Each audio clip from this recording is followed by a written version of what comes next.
Pemirsa, apakah Anda kehilangan sepeda motor di wilayah Gianyar dan Denpasar belakangan ini? Mungkin dua terduga pelaku ini tersangkanya. Mereka menggunakan keahlian mekanik yang mereka miliki untuk menghidupkan motor korban tanpa kunci kontak.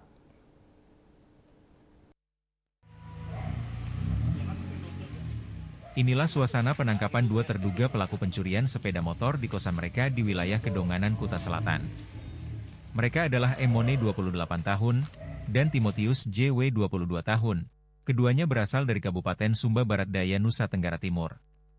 Selain menangkap dua terduga pelaku, polisi juga mengamankan 11 unit sepeda motor dari tempat tinggal tersangka pada Kamis 4 Juni 2026 malam di wilayah Desa Kedonganan, Kuta Selatan. Berdasarkan keterangan dari Polsek Sukawati Gianyar, terduga pelaku adalah mantan mekanik dan paham betul seluk-beluk kelistrikan motor. Dengan keterampilan yang mereka miliki dengan mudah menghidupkan motor korban. Modusnya mereka akan berkeliling mencari motor dengan merek tertentu dan tidak sedang terkunci stangnya. Begitu mereka mendapatkannya, mereka akan menuntunnya ke tempat sepi dan segera membongkar penutup di bagian kunci motor, dan merangkai sistem kelistrikan atau kabel-kabel di bagian kunci.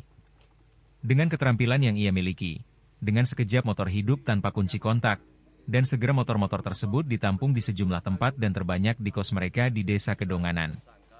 Kapolsek Sukawati Kompol I Nyoman Wiranata SH menyampaikan, pengungkapan ini berkat kerja keras tim reaksi cepat Polsek Sukawati yang berawal dari laporan masyarakat yang kehilangan sepeda motor, dan segera ditindaklanjuti dan dilakukan penyelidikan yang mengarah kepada dua terduga pelaku.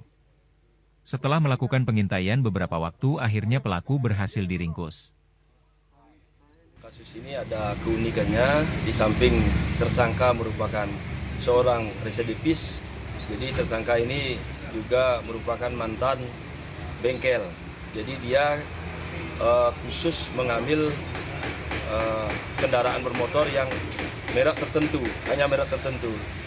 Jadi kenapa demikian? Karena si tersangka ini paham betul apa betul dengan karakteristik kendaraan tersebut dan pelaku tergolong cukup pintar menyamarkan dan menyembunyikan hasil curiannya. Motor-motor tersebut selanjutnya dicat ulang dan dicopot nomor kendaraannya. Kedua tersangka ini kos atau tinggal di sebuah kandang kuda bersama temannya, di sebuah tempat yang terpencil di Desa Kedonganan. Banyaknya motor hasil curian membuat kos mereka nyaris tampak seperti sebuah showroom. Ditambahkan Kapolsek Sukawati, kedua pelaku merupakan pemain lama alias residivis kasus yang sama, dan pernah ditangkap di Polsek Kuta Utara Badung. 11 motor ini rencananya akan diboyong ke kampung halaman mereka di Sumba Barat Daya. Namun sial, mereka keburu ketangkap. Hal tersebut dibuktikan melalui chat WA pelaku dengan agen ekspedisi yang berhasil diungkap polisi. Kini kedua terduga pelaku kembali harus merasakan dinginnya tembok LP yang pernah mereka tempati sebelumnya. Riyasa, Bali TV.